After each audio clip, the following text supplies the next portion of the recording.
Proverbios capítulo 1, verso 7. Proverbios está después de Salmos. Busque ahí conmigo, si tiene ahí su Biblia.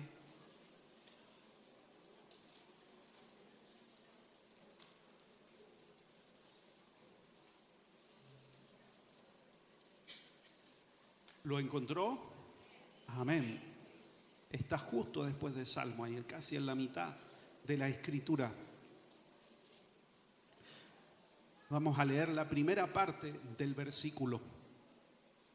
Dice así la palabra del Señor: el principio de la sabiduría es el temor de Jehová, o el temor a Dios. ¿Sí? Es un versículo pequeño, cortito, conciso, preciso y macizo, y muy conocido. El principio de la sabiduría es el temor a Jehová o a Dios. Y ahí vamos a ir profundizando.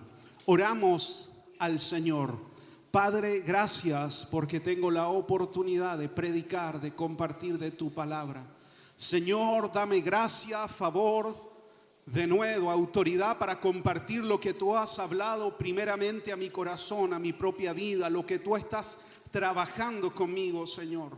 Sea para mí y para todos los que hoy estamos acá una palabra de vida, de dirección, de guía, Señor, para nuestra vida como creyentes. Que tu gracia esté en medio nuestro en esta mañana, Jesús. Dependemos siempre de ti, Espíritu Santo, en todo lo que hacemos para desarrollar tu obra, Señor. Gracias, Jesús, en tu nombre, Señor. Amén y amén.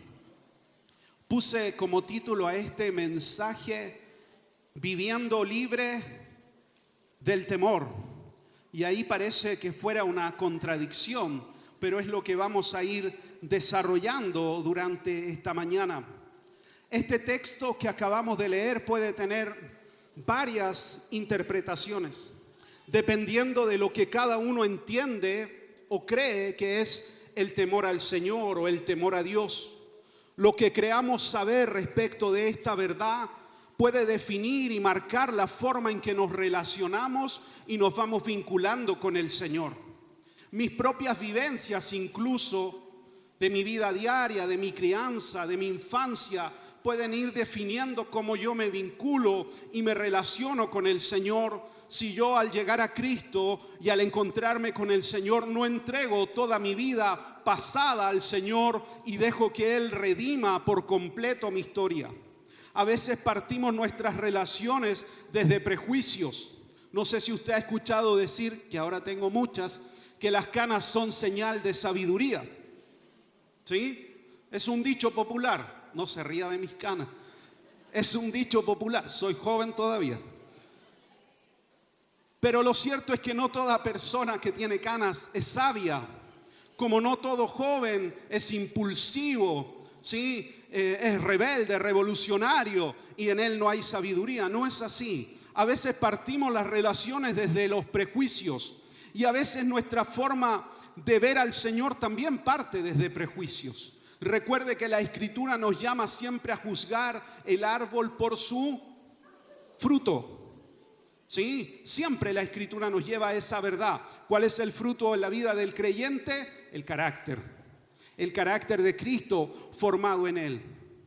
En mi propia historia de vida recuerdo a mi mamá siempre orando por mí cuando yo era un niño, cuando tenía que hacer alguna prueba o simplemente ir al colegio. Y mi mamá oraba conmigo, estaba ahí, siempre me iba fortaleciendo, decía ella, en el Señor, pero siempre agregaba una frase al final de su oración que era como una frase con la que cerraba su oración y era: Señor, guárdalo, cuídalo, porque donde yo no lo puedo ver, tus ojos lo ven. Y donde yo no puedo estar, tú vas a estar. Y en todo lugar decía que Él sea un hijo tuyo. Y eso, claro, marcó mi vida, pero también me daba temor, porque era como que el Señor me iba a acusar con mi mamá si yo hacía algo incorrecto. Entonces no sabía si esa parte final de la oración era buena o era mala. Pero en mi mente de niño yo imaginaba a Dios mirándome todo el tiempo, como una especie de GPS, y me seguía, listo y preparado, porque si yo hacía algo malo, me iba a castigar o me iba a acusar con mi mamá. Entonces fui construyendo esta imagen de Dios desde esta realidad. Pero también yo me crié en los años 80. Y si algo había en los años 80 era que se predicaba mucho de la segunda venida de Cristo. Mucho. Y yo me recuerdo que nos ponían películas en la escuela dominical. Voy a contar mis traumas de infancia evangélica. Pero nos ponían películas en la escuela dominical. Había una película que se llamaba Dejados Atrás. Y yo era un niño, 5 o 6 años. Y me pusieron esa película donde los papás desaparecían y los niños quedaban solos. Y como los niños no querían negar a Cristo, se iban como a las montañas y se escondían para vivir, y que cuando Cristo viniera finalmente a juzgar, fueran rescatados por el Señor. Imagínense, yo veía esa película y para mí se transformó en un trauma, porque yo estaba jugando como niño en la casa, solo, siempre he jugado solo, tenía mucha imaginación, mis hermanas no estaban, estaba solo mi mamá, y yo salía corriendo porque no escuchaba ruido. Yo decía, se fue mi mamá con el Señor, y me quedé solo. Entonces crecí con esa sensación, veía documentales, esto es verdad, si de verdad son mis traumas de infancia evangélica. Veía documentales de sobrevivencia, porque si me quedaba tenía que sobrevivir. Entonces fui creando esta imagen de Dios, ¿sí?, como un Dios muy severo, siempre enojado con todo o con toda la humanidad. Y uno puede ir construyendo una imagen distorsionada de otra persona por los comentarios de pronto que recibe de esa persona. ¿No le ha pasado a usted que de pronto uno conoce a alguien y dice, hoy no era como yo pensaba, a mí me habían dicho que era súper pesado el pastor? Me pongo como ejemplo, porque no saluda, porque pasa rápido, entonces siempre está serio. Pero no era así, era súper simpático, no. Pero uno va construyendo una imagen de pronto en prejuicios. Alguien le habla. A veces también nos va pasando esto con el Señor. Alguien nos muestra a Dios desde su mirada y no desde la realidad de la Escritura. Y nos muestra a este Dios siempre enojado con la humanidad, airado con el hombre y siempre dispuesto a castigarlo severamente. Y si bien el temor es un principio para partir en conocer a Dios, no podemos quedarnos solo en esta verdad primaria. Porque esto es igual que los niños. Cuando uno tiene un niño pequeño, uno le va enseñando y le dice, no metas los dedos al enchufe porque te va a dar la corriente. Él no tiene idea de lo que es la corriente. Pero uno lo va bajando a su lenguaje y le va explicando que algo malo le va a suceder si pone los dedos en el enchufe. Amén. Uno lo hace así. Y el niño entiende en su mente, sin comprender todo lo que significa la electricidad, que si hace a eso, algo malo le va a pasar. Después, cuando el niño va creciendo y se va desarrollando, va entendiendo que los padres, todo lo que hacen por él es por amor. Amén. Que lo quieren cuidar porque lo aman. Y lo mismo puede suceder con nosotros, con el Señor. Si bien muchos hombres se encontraron con Dios y se sintieron intimidados por Dios al ver al Señor, ahí está el caso, por ejemplo, del profeta Isaías, fue un temor reverente, fue un temor por la gloria y la magnificencia de Dios. Cuando Pedro cae de rodillas después de la pesca milagrosa, siente temor porque entiende que está frente al Hijo de Dios, frente al Mesías prometido. Y cae de rodillas, pero siempre tiene que ver con reverencia, con este temor a lo santo, no con un temor a ser castigado profundamente por el Señor. Entonces surge la pregunta, ¿Dios quiere nuestra obediencia y nuestro servicio basado en el temor? ¿O quiere que nosotros sirvamos y estemos involucrados con Él basados en el amor? ¿Qué dice usted? En el amor. Dios quiere que lo amemos. Siempre buscó eso en su pueblo. Cada vez que el Señor les decía, si ustedes no obedecen, algo malo va a acontecer, Antiguo Testamento, lo hacía porque lo amaba a su pueblo y quería que su pueblo lo amara. Siempre el Señor quiere relacionarse profundamente a través del amor, porque quedarnos solo en el temor es quedarnos con una imagen muy pobre de nuestro servicio al Señor y muy pobre de quién es Dios. Quiero ahí que me ayude ahí, Salmo 5, versículo 7. ¿Qué podemos entender por temor? ¿Lo tengo aquí? Ahí está. Gracias a tu amor inagotable puedo entrar en tu casa. Adoraré en tu templo con la más profunda reverencia. En la Reina Valera dice, con temor. Podemos entender entonces que cuando el Señor nos dice y nos habla del temor, nos habla de una reverencia hacia Él, hacia quién es Dios. Y eso ya empieza a cambiar nuestro sentido de entender cuál es el verdadero principio de la sabiduría. Y nunca olvide que toda la Escritura la vemos ahora a través de la persona de Cristo. Cristo vino a mostrarnos verdaderamente y en toda su amplitud quién era Dios y cuál era el corazón de Dios para el hombre. Nunca tenemos que perder eso de vista. Un sinónimo de reverente es devoción.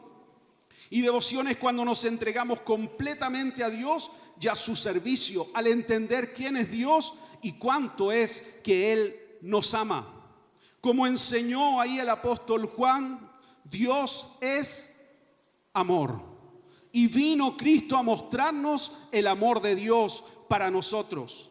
Cuando leemos primera de Juan 4, verso 18, si ahí me ayuda, en esa clase de amor dice, no hay temor, porque el amor perfecto expulsa todo temor. Si tenemos miedo, es por temor al castigo, y esto muestra que aún no hemos experimentado plenamente el perfecto amor de Dios. Por lo tanto, lo que el Señor nos quiere decir es que quiere vincularse con nosotros a través del amor, y no a través solo del temor o del castigo. ¿Por qué es importante enseñar esto? Porque mucha gente vive su evangelio pensando siempre en el castigo y en el temor, y nunca vive el evangelio en la gracia y en el amor de Dios. Porque si hemos sido salvos es por gracia, por medio de la fe en Cristo Jesús. ¿Cómo espera entonces cómo espera Dios que respondamos a este amor cuando seguimos sus mandamientos? Dios quiere que obedezcamos la verdad de su palabra porque lo amamos. Por eso Él espera nuestra obediencia, porque lo amamos, no por temor al castigo, sino porque amamos a Dios. Él quiere que lo sirvamos, no porque el pastor nos presiona, sino porque amamos a Dios. Todo nace desde esa primera verdad más profunda. Dios quiere que vivas un evangelio libre. No quiere que vivas con temor ni que sirvas por temor, intentando ganar el favor o el amor de Dios. Dios quiere que vivas en la gracia plena que Él preparó para cada uno de nosotros. ¿Se recuerda usted la historia del hijo pródigo? ¿Está conmigo? El hijo vuelve en sí, dice la Escritura, y empieza en el camino de retorno a casa a preparar todo un discurso para pedir perdón al padre. Y prepara todo su discurso y dice, cuando lo vea le diré, hazme como a uno de tus jornaleros, rebájame a esa condición, lo entiendo, ya no soy tu hijo por lo que he hecho. Y está en todo ese diálogo interno y va meditando en todo eso, hasta que dice que el padre lo ve de lejos y corre al encuentro del hijo. Y en ese momento el hijo trata de presentar todo este discurso que trae preparado, pero el padre no lo deja, sino que lo abraza, lo besa y lo vuelve a incorporar a la familia como hijo. Y esa misma escena que representa la verdad más profunda del Evangelio, se sigue repitiendo todos los días en distintos lugares, porque la salvación sigue siendo bajo esta misma condición, el amor de Dios, porque de tal manera amó Dios al mundo que ha entregado a su Hijo unigénito para que todo aquel que en Él crea no se pierda, mas tenga vida eterna. ¿De dónde nace? Del amor de Dios. Porque de tal manera amó Dios al mundo. Ahora, primera verdad, Dios es amor. Dios no es un tipo de amor, una forma de amor. Él es amor y su amor es perfecto. Esto quiere decir que todo lo que Él hace, lo hace desde su amor. Cada acción que ejecuta lo hace desde su amor, junto con sus demás atributos, pero siempre es movido por el amor. Y puse un ejemplo acá. Hace unos días atrás tuve que operar a mi perrita mayor, la más grande. Tenía un cálculo enorme. Sangraba cada vez que tenía que hacer sus necesidades. Y la tuve que llevar al veterinario. Y soy yo el encargado de sujetarla. Cuando les hacen los exámenes, cuando la tienen que revisar. Entonces yo la llevo, ella entra, ya media acondicionada porque conoce un poco el lugar. La suben a la mesa y el encargado de hacer toda esa parte soy yo. Y ella me mira con sus ojos así y me mira y me dice en el fondo: me estás traicionando. Me trajiste hasta acá, me estás sujetando, intenta morderme. Cuando se da cuenta que soy yo, me aprieta, pero no fuerte, me suelta, porque yo le estoy hablando, pero ella sigue peleando, sigue luchando y está en esa realidad. No entiende que lo que yo estoy haciendo es porque la amo y quiero que la puedan operar y esté sana. Toda acción que el Señor ejecuta sobre nuestras vidas es porque nos ama. A veces nosotros estamos igual que a mi perrita, peleando con el Señor, y es el Señor el que está haciendo lo mejor para nuestras vidas. Aunque no entendemos, y nosotros estamos a veces luchando con el Señor, y el Señor nos mira con amor y nos dice: no es que te abandoné, no es que te dejé, es que yo te amo y estoy trabajando en tu vida. Porque cada cosa que yo hago por tu vida lo hago desde el amor y desde que yo te amo y quiero lo mejor para ti. ¿Está conmigo? Primera verdad, Dios es amor y cada acción que ejecuta sobre nuestras vidas lo hace porque nos ama.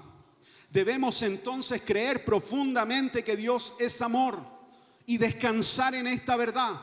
Yo puedo estar acá horas hablando acerca del amor de Dios, de la teología del amor de Dios, de que movió a Dios a salvar al mundo. Pero si usted no cree en esta verdad, no atesora esta verdad, nunca lo va a poder experimentar en plenitud. Porque el Evangelio no se trata solo de saber cosas acerca de Dios, de saber cosas acerca de quién es Cristo. Se trata de experimentar el amor de Dios real sobre nuestras vidas. Pero para eso tenemos que tener esta verdad integrada en nuestro corazón y experimentar a Cristo. El Evangelio no es solo un ejercicio intelectual de conocer verdades. A Cristo se experimenta. Cuando uno se encuentra con el Señor y se convierte, todo cambia.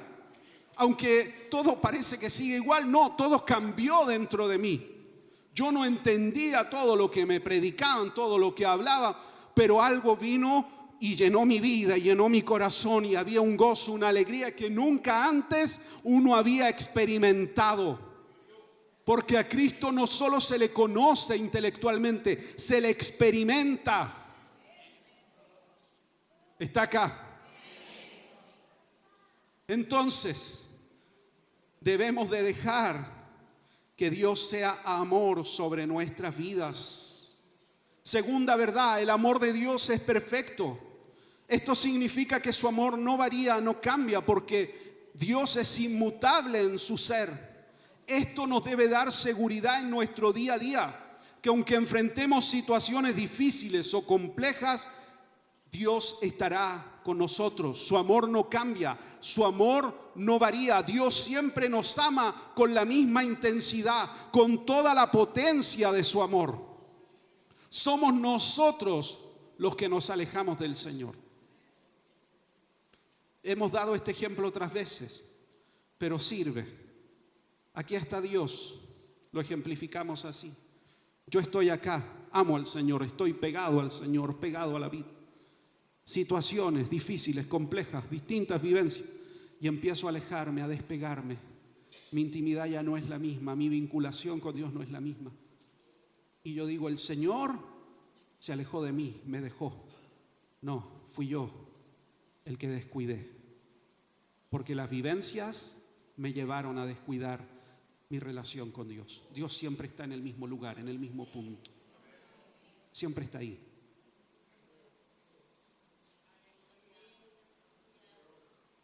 Romanos 8:35 dice el apóstol Pablo: ¿quién nos separará del amor de Dios? Tribulación o angustia, persecución o hambre, o desnudez, o peligro, o espada.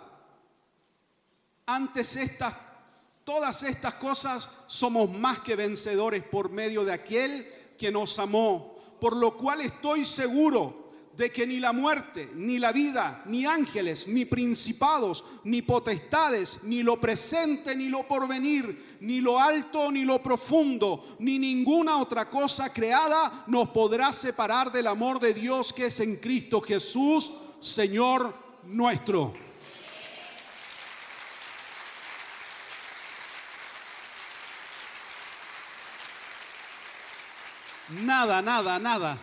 Nada te puede separar del amor de Dios.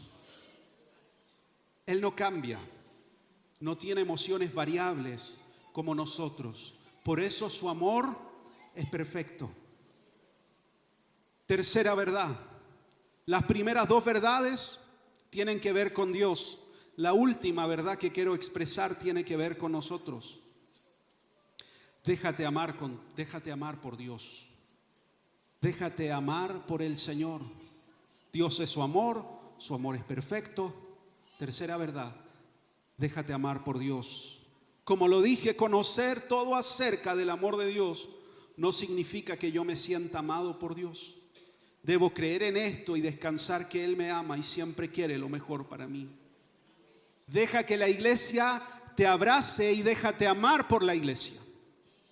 Mucha gente no se quiere vincular porque tiene temor de vivencias que ha tenido antes del Señor o de vivencias que tuvo en alguna iglesia. Y viene, asiste, está en los cultos, disfruta de todo. Pero cuando uno quiere que se involucre, que sea parte, que otros puedan orar, que otros puedan conocerlo, no quiere, dice no, porque tal vivencia me enseñó y ya no quiero esta vinculación con la iglesia. Y no se deja abrazar por la iglesia. No se deja abrazar por el cuerpo de Cristo. Y se mantiene siempre distante. No se deja amar. Déjate amar por el Señor. La iglesia es parte de ese reflejo del amor de Dios. Por eso la Escritura nos llama a amarnos unos a otros. Siempre la Escritura enseña este principio, a amarnos unos con otros. En esto conocerán que son mis discípulos, dice, en que se aman unos a otros.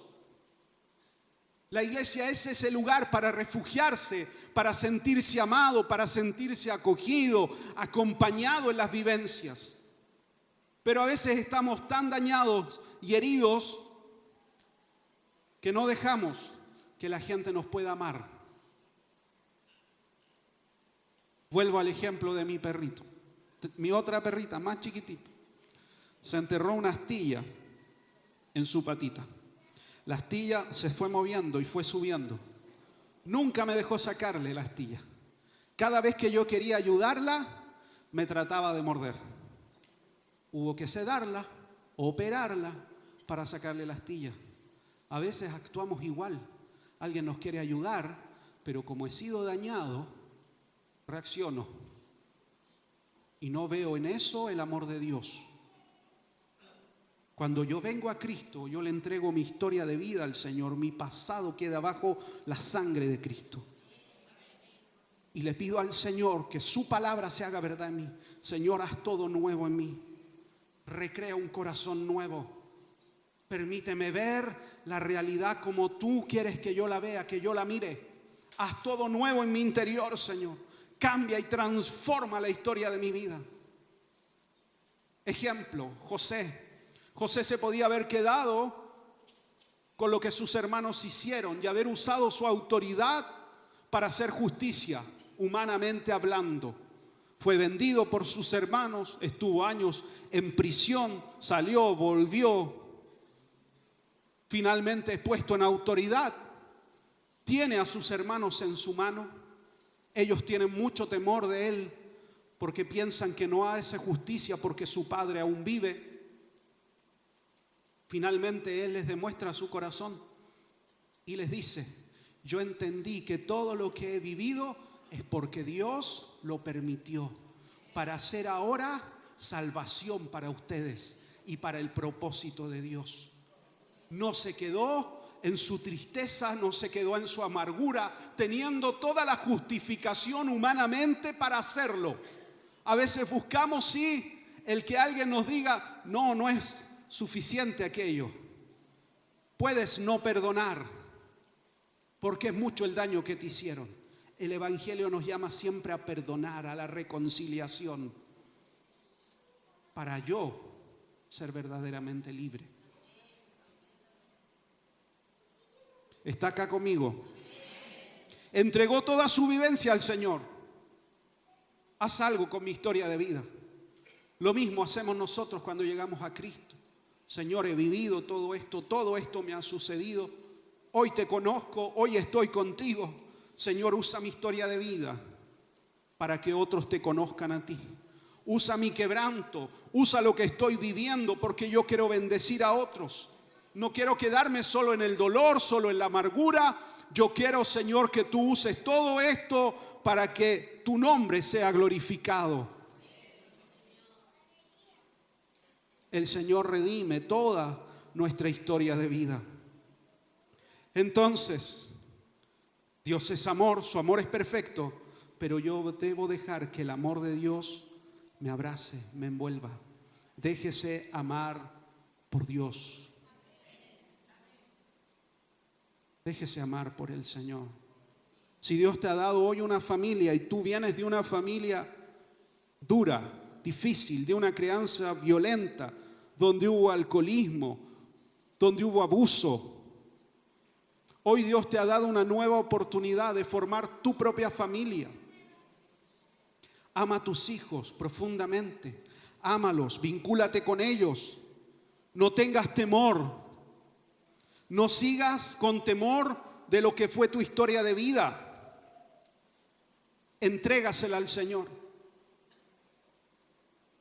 Si has soñado con que Dios te dé una familia, eso está en el corazón de Dios.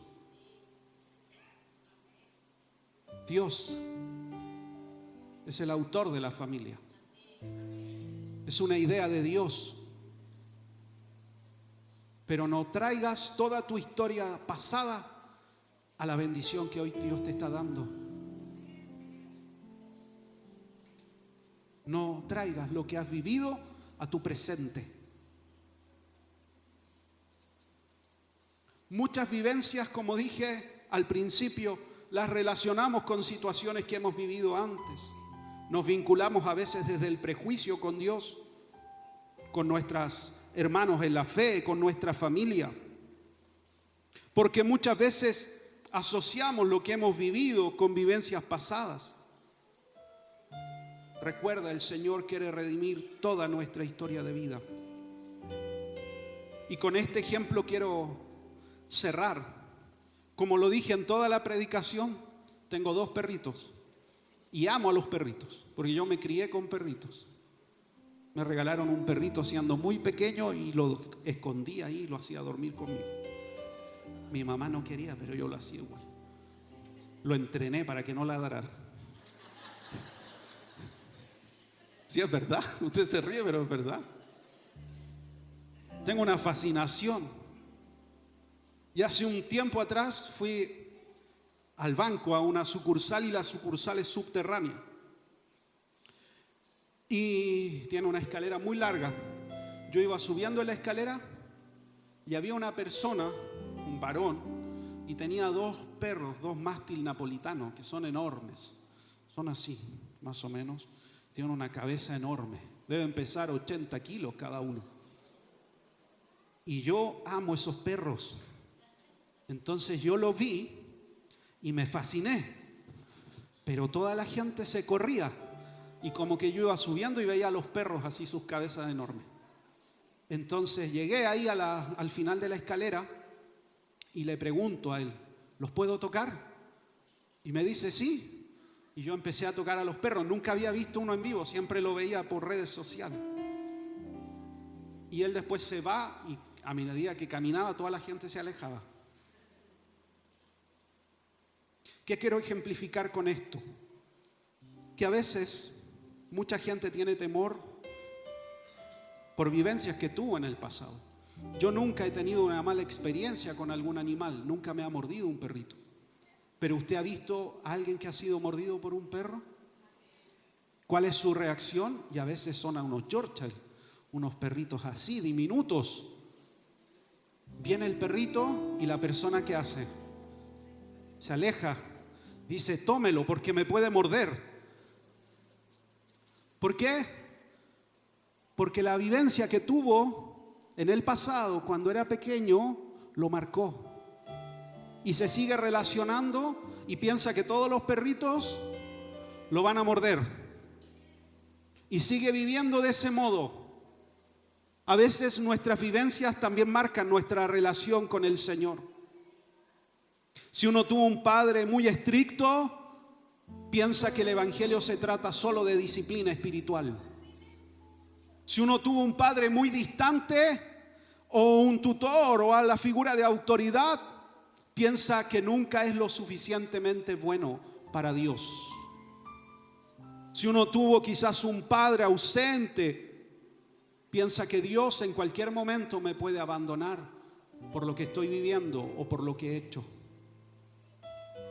Si uno tuvo un padre que solo lo felicitaba y se sentía orgulloso de uno cuando uno traía una buena calificación, uno siempre piensa que tiene que estar haciendo continuamente diferentes cosas para merecer la gracia y el amor de Dios. El Señor quiere que entendamos que Él está por sobre todas esas vivencias y realidades. Quiere que entendamos que Él es nuestro Padre eterno, que se entregó a sí mismo y a su Hijo por amor a cada uno de nosotros.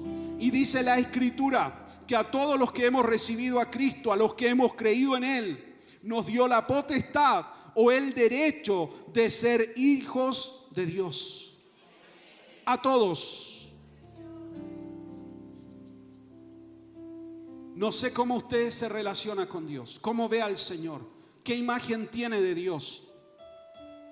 Pero lo que cada uno de nosotros tenemos que hacer es despojarnos de estas vivencias, es despojarnos de nuestras ideas e ir a la fuente, a la palabra.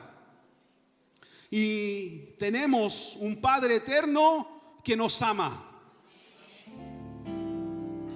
Un Padre eterno que nos ama profundamente. Y tenemos entonces que vincularnos profundamente con Dios desde esta verdad, desde que Él nos ama. Y quiere siempre lo mejor para nosotros. Que no tengo que hacer para merecer su amor. Que Él no me va a abandonar. Que no tengo que intentar ser lo suficientemente santo, bueno y puro para que Él me ame, porque Él ya me ama. Me amó aun cuando yo no lo amaba. Así lo dice la palabra. Aun cuando estaba en pecado, extraviado, aun cuando no pensaba acercarme a Él, Él ya me amó y proveyó todo lo necesario por medio de Cristo para mi salvación. Dio a su propio Hijo por amor a mí. Sin yo merecerlo, sin yo buscarlo, Él ya me amaba. Y Él me ama hoy, aún conociendo todo de mí, Él me ama. Y Él no se va, no me abandona, como quizás otras personas lo pueden hacer o lo pueden haber hecho en algún momento de nuestras vidas. No, Él permanece fiel sobre mí y sigue creyendo en mí y me sigue amando. Y yo muchas veces me equivoco y ahí corro a los brazos de mi Padre, porque Él es un Padre eterno que me ama.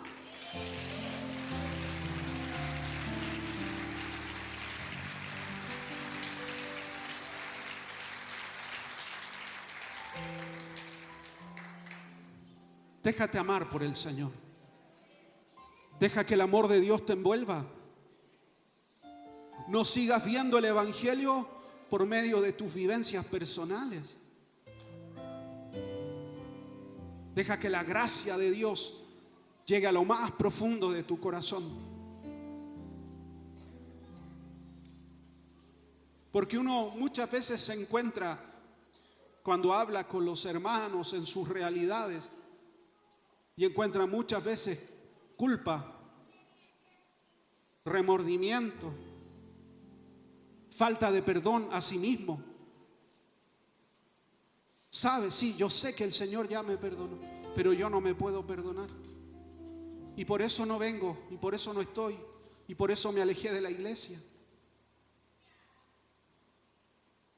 Deja que el amor de Dios te envuelva, que su gracia te abrace,